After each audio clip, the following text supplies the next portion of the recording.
Nè cái rồi mình đến cái ôi ôi rác kìa. Ôi nó bốc mùi á, mùi quá. Ôi ôi ô nhiễm chết luôn. Dạ.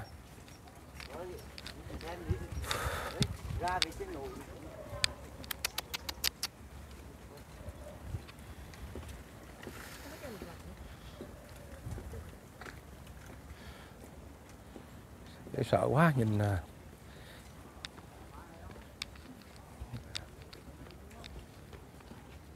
Đó cô bé kia cô ngồi cô giặt đồ.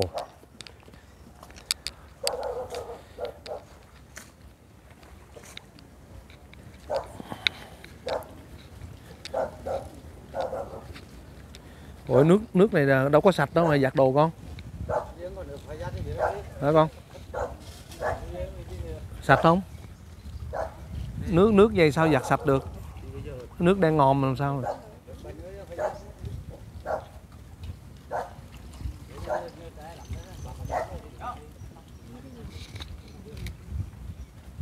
Con học lớp mấy con? Con còn đi học không?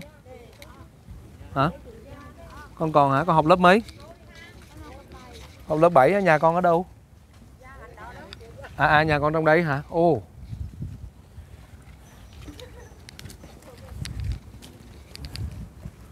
Ở nhà này là đúng đầu sóng đầu gió luôn nè, trời ơi. Hơi bị lạnh nha.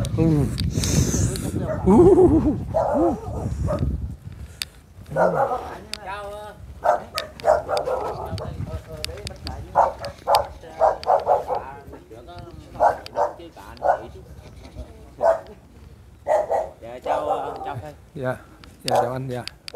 Chào Rồi, nhà anh là ngay đầu sóng luôn. ngay đầu sóng luôn. Dạ. Chết 3 con trâu hả? Có 2 con trường con gần. Dạ.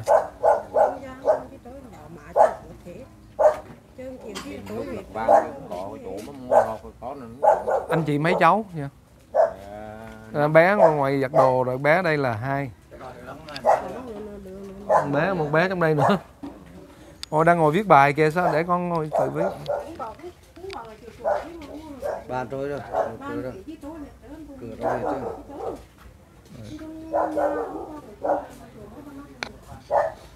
Bàn ghế rồi trôi hết. Dạ. Mất 3 con trâu. Rồi hôm Lục anh có chạy không? Có chạy không anh? Hay là vẫn bám ở đây luôn? 2 ông mụ thì bám đấy để chưa cặp trâu. 2 ông mụ là 2 anh chị ở đây hả? Bám đây. Để bám đấy để chưa cặp trâu. Giữ cặp trâu. Giữ cặp trâu mà còn ngơ mà miếng giữ nồi trâu thôi mà cuối cùng mà miếng cũng máy tiền giấy. Cố lắm ngột mắt. Dạ. Cái vùng nếu bơi có đội xa mà sống quá thì bơi. Dạ. Bơi không được. Ngồi trên nóc da nhìn đợi vậy đó. Máy có công an huyện họ về cái xuồng to công an huyện họ về họ cứu công an huyện Lê Thủy họ về họ cứu chết. Là có 2 anh chị ở đây, còn mấy đứa nhỏ thì cho đưa đi. Đưa đi trước rồi. Đưa trước. Con tôi là thôi thì đã cực rồi, con ở gia trừ 2 con trâu để cho mai một cho 3 đứa ăn họ. 3 con trâu. Dạ. Một con là di trừ là con mẹ. Tức là một con nữa sắp đẻ. Rồi, cuối cùng ngồi đây trừ trâu 3 ngày. Trừ cuối cùng trâu thì hành gần chết. Bên trôi vốn nữa bên chết trong nữa. Còn 2 ông bước lên đây này, đừng nói chuyện chứ. Đúng là nghèo luôn. Không còn gì sạch Dạ. Anh là người ở đây hay là anh người dân tộc? Anh là người đồng bào. Đúng là người ở đây luôn, dân tộc mô bữa nay kinh quan. Dân giống người đồng bào á. Không phải người dân tộc mà người đồng bào. Thầy coi quả cực khổ rồi ngồi chán rồi để ăn hút thuốc. Dạ. Chán quá ngồi ăn hút thuốc. Ăn hút thuốc họ thì lúc lạc vàng họ cho tôi để là năm 2017 ha. Lục lạc vàng. Lúc lạc vàng họ cho 2017 họ cho tôi chấp bo thì đẻ đừng con. Mà Dạ. trừ đi là bữa trưa trâu thì họ vẫn có ủng hộ cho trâu rồi. Gia bảo trong quan trị họ vẫn ủng hộ cho trâu. Dạ. Nhưng mà miếng trâu chứ thiệt thấy là cũng buồn là ngay mong trừ hạnh giỡn Dạ. rồi cũng vợ trấu bo ngay mong cũng miếng cũng bọt hạnh. Dạ. À, chương trình Lục Lạc Vàng ngày xưa của VTV phải không anh? Phải không? Lúc Lạc Vàng của là ông Quyền Linh.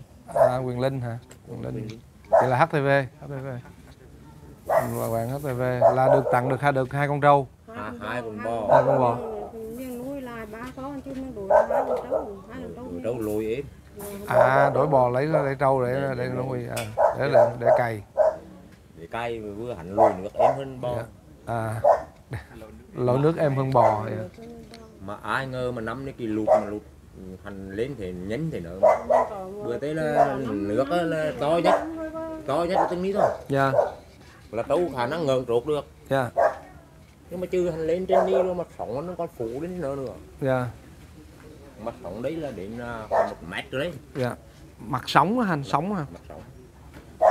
Ngay chỗ này sóng dữ lắm nè. Cô lập bao nhiêu ngày anh? Tôi đi cô lập hết với là 3 ngày. Khung cơm Dạ. mà ướt hết.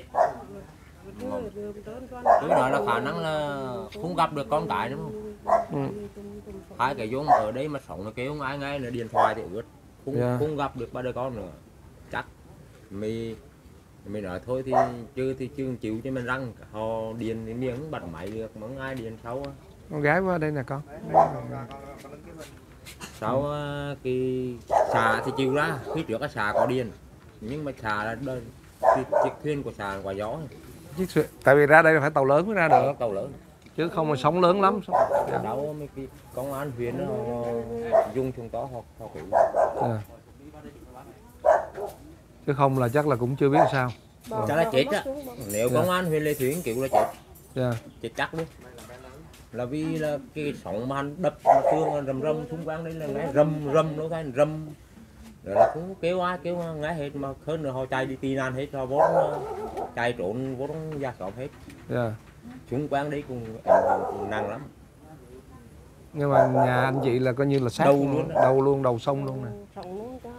Anh riêng chắc cái cả cái tuôn trâu nè. Bố da đi nè. Da nó ăn nè. Xong rồi là coi hành lua trong da là coi bơ thiệt mình đã cực rồi bơ cực thêm luôn. Đại diện lúc Lạc Vàng rồi bơ mà máy dứt ra cái máy là cái tính mạng đó con. Dạ. Rồi cũng phải cố gắng vươn lên để mà khắc phục lại cho con cái họ. Dạ. Anh chị là ba cháu. Cả hết là nói thiệt thấy 5 cháu hả? 5 cháu. Trời đất. Chứ hai đứa lấy chồng luôn. À, 2 đứa lấy chồng rồi. 2 đứa lấy chồng con 5 đứa con gái hết. 5 đứa. 5 đẻ Ngũ Long công chúa mà không giàu. Không giàu lúc Lạc Vàng á thầy nè. Dạ. Đống con nó bữa đi cực ra kể cả gái trái chứ nghĩ chắc đó. Đống mốt cực cái này. Ngũ Long công chúa mà không giàu. Không giàu mà càng ngày càng nghèo nữa mới chết chứ. Càng nghèo. Chứ hai ông mù mà cả đi chơi đâu. Thôi mà cả thì mình đủ hang mấy cái đứa này ăn nó chưa có tiền nạp học này.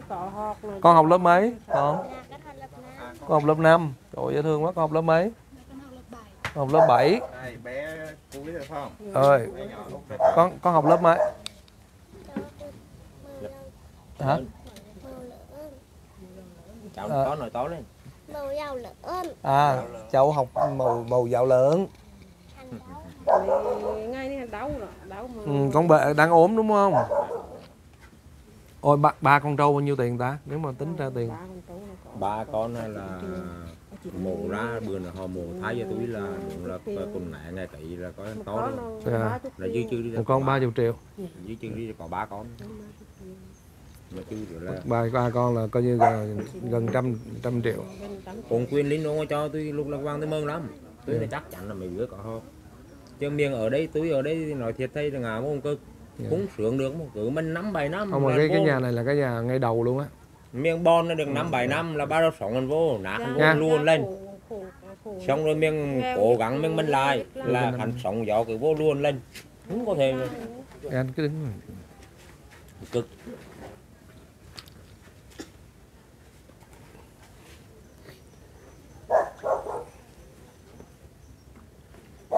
Nghèo là nghèo luôn. Nghèo là nghèo luôn. Đâu có mấy đứa này nó học giỏi lên là nó sẽ đỡ thôi. Dạ. chứ ngà mô miếng cùng cực rồi thì cho mấy cái đứa đi học để mai một lần tối anh cùng con cùng có cha có mà rồi cùng thôi của họ đại nhiêu đấy với họ là con họ là một ngày là với đứa là 20.000 bạc hàng 10.000 bạc hàng nhưng mấy đứa ní mà cho nó khoảng 3.000 anh mơ nghĩ có ngày không có ngày không có ngày được 3.000 có ngày không có ngàn mua cái gì có ngày không có Em gửi anh chị 50 triệu. dạ, xin chào cảm ơn Dạ. Coi như là được 1,5 con bò. Con coi như 2 con bò đi, chưa tới. 2 con trâu với 2 con trâu, chưa tới 2 con trâu. hỏi thầy ở mốt. Dạ không có thầy, em ở Sài Gòn. Dạ. Để có tặng cái bàn thêm rồi thì trơn rồi cái tủ họp cho con cái Dạ. rồi dùng đó rồi là cùng xe đạp cùng đứt xích giá cháo hết. Dạ. Một cái rí là đồng viên to lớn nhất. Dạ. Thật ra thì mấy cái nhà mà tan nát á, thì tụi em mới trao cái phần này, trao cỡ ở mức này, tại vì cũng tiền của Mạnh Thường Quân cho nên mình cũng rất là dè dặt. Đó, nhưng mà thật sự thấy cái gia đình của anh chị, xin lỗi anh tên gì anh? Tôi là Nguyễn Văn Hà. Dạ, của anh chị Nguyễn Văn Hà thì thấy thật sự là dạ, của anh chị Sông Hà, anh Hà chị Hà Sông Hà. Dạ, là thấy anh chị nói chung là đầu sóng ngọn gió. Cái nhà này là cái nhà xa nhất ở trong cái thôn này. Thôn này là thôn chủ tên chi? Dạ em tên Điền. Điền ở thành phố Hồ Chí Minh. Dạ dạ. Dạ. Dạ. Ví là có ban, có ghế, rồi có xe. Dạ. Chứ nói ra mấy thì thầy có ngà mố với túi thì chủ có ngà mố với túi với cực này. Chứ cái số này thiệt thôi quá lâu lắm. Dạ dạ dạ. Nếu mà miếng đi minh thì mới đủ hàng năm. Dạ. Buổi sáng nó khi cũng có buổi sáng có khi 3.000 thì họ cũng có. Rồi cả vì là một chắc cả mình cả chữ trống.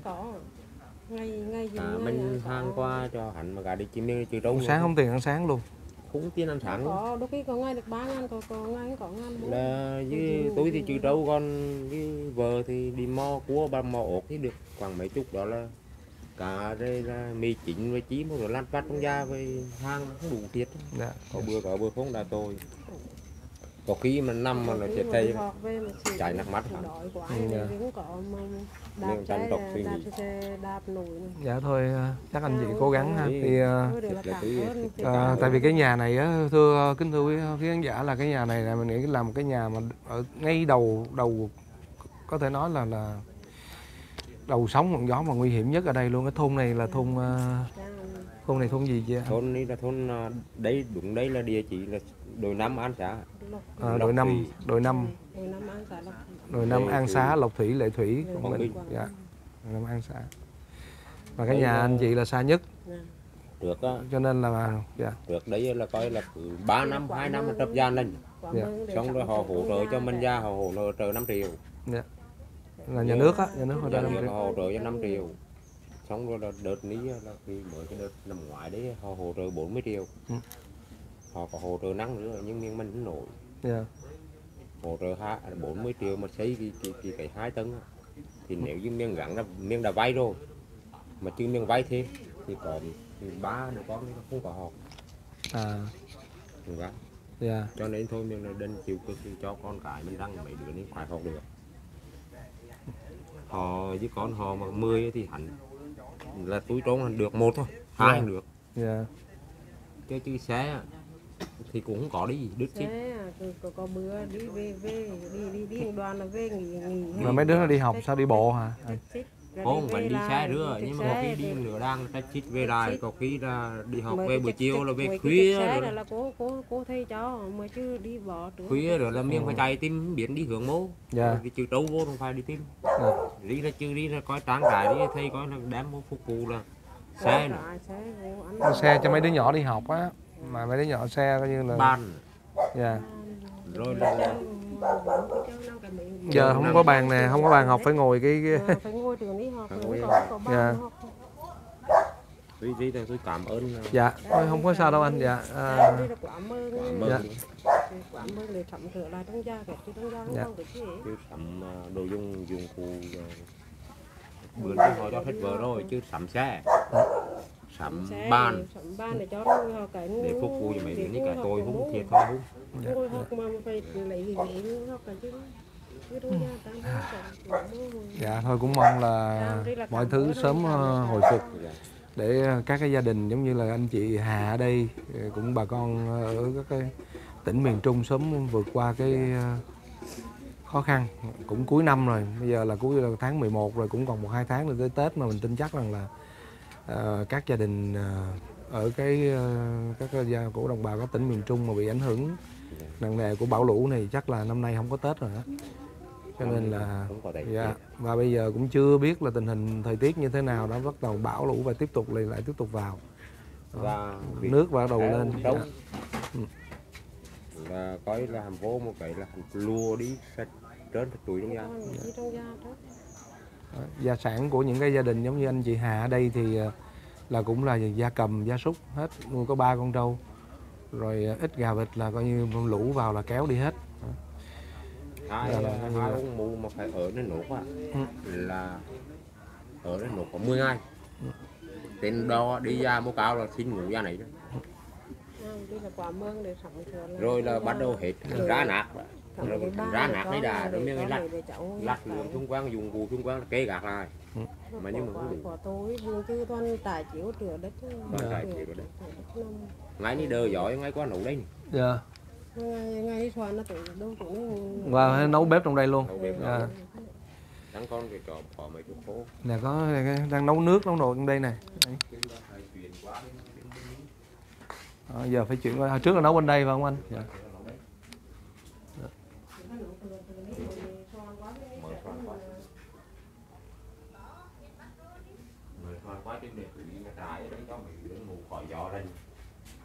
À tối là trải cho mấy đứa nằm dưới đây á hả anh?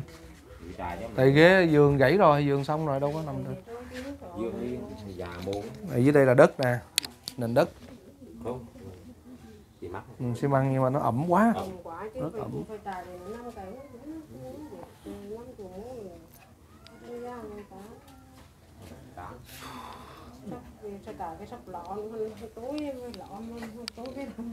Thì sao mà chú gói gà nó bỏ đấy mà cả cách chú lặt được 2 miếng đây thì số cho nó lặt lại. Dạ dạ.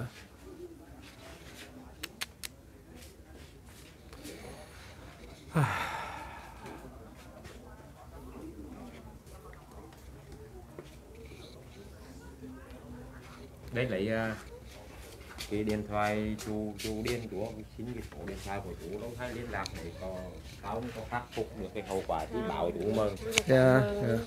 Bảo lại cho. Nghe. Lấy số của chú kìa, chú để chú nói khi nào của chú khắc phục được chú nhắn báo cho mừng. Dạ. Thương không? Để sao khắc phục được cái cháu chắc. Để sau này là để mà khắc phục được cái cháu chắc thì không, để con bảo cái chú điên đó. Tôi tiếng biết điện thoại. Dạ. Đây Nga là trợ lý của em. Dạ. Cái gì Nga cái gì cho cái số của Nga xong rồi sau này các cô chú có gì báo dạ. Dạ. Chú điên đó luôn. Dạ rồi. Để sau này mà khắc phục được con cái.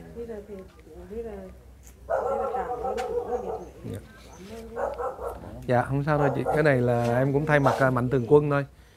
Dạ, có lẽ là cái video này cũng xin khép lại cái chương trình của Nhật ký miền Trung của mình đợt này. Hôm nay là ngày 4 tháng 11 năm 2020. Thì ngày mai bây giờ thì cũng xế chiều rồi, gần tối rồi, cho nên là chắc đoàn mình sẽ kết thúc ở đây để chuẩn bị sáng ngày mai chuẩn bị về là Sài Gòn và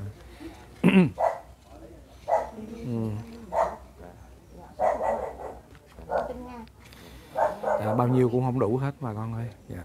Là cô tên chi? Dạ con tên Nga. Dạ. Con đây là tên của anh này. Ngắn tên anh không nhớ đâu, chú Điền thôi. Dạ. Người ta ngắn Coleman gì trời men ai chứ. Đặt tên. Nga Điền. Chú Điền Nga.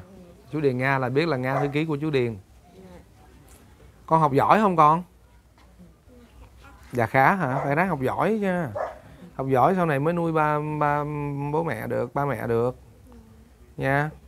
Chứ con không học giỏi là sau này là khổ nữa, nghèo hoài. Giống như ba nói là nghèo mà nghèo muôn đời luôn đó. Đó, ba ráng nuôi cho con đi học thì ba ráng nuôi con đi học thì tụi con phải ráng học, phải không? Đó. Chứ không là nghèo hoài, nghèo mãi mãi luôn, nghèo vĩnh viễn. Mà thiệt có khi mà miếng của mất miếng khó năm miền đêm khó hẳn. Dạ. Vì quá thiệt thôi. Cái buổi sáng mà được 3.000 chứ Dạ. 3.000 cũng có khi cũng có. Có khi gì nó. Buổi trưa về xỉu. Khi trưa về xỉu, khi tôi nằm bên đêm là nói thiệt thì cũng có khi tôi ngủ được. Dạ. Xe hành đi hành cũng có xuống nữa. Đi rồi. Chứ ghi là coi là Dạ thôi anh không có quá gì. đấy là quá lớn. Dạ, phải anh cố gắng nha. Dạ. Tôi cảm ơn cả đoàn, cảm ơn nhiều lắm. Dạ. Phải anh cố gắng, nói chung là có số điện thoại nghe thì Dạ. có gì lâu lâu anh cứ alo nha. Dạ, dạ. Anh cái gì mà khó khăn quá, mấy đứa học hành sao đó, mấy đứa nhỏ mà có gì học hành mà khó khăn gì thì anh cứ báo rồi em nha. Dạ. Dạ, ở đây xa quá, đây xa thực sự luôn, cũng ít người, hầu như không ai đến đây được.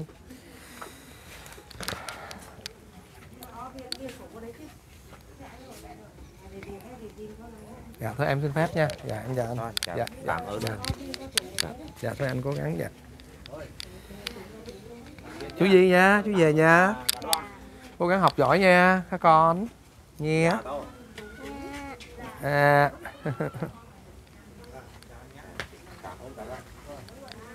Cô này có vẻ lanh nè. Cô này chắc là quậy nhất nhà nè. Dạ. Quậy nhất nè, thông minh nhất nè, nên là phải ráng học giỏi nha con.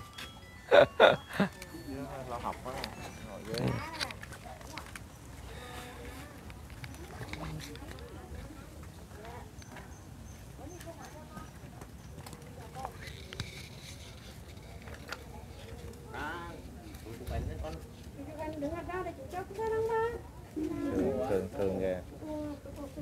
Dễ thương. Gia đình quá dễ thương. Còn bố rất lo cho con, bố thương con dã man luôn. Nói mà nước mắt lưng tròng, không ai để ý, không thấy.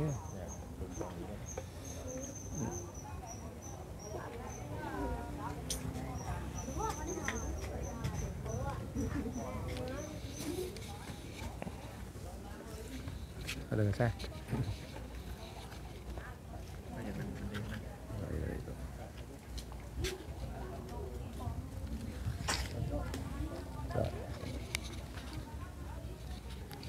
Dạ, thôi em chào anh nha. Rồi.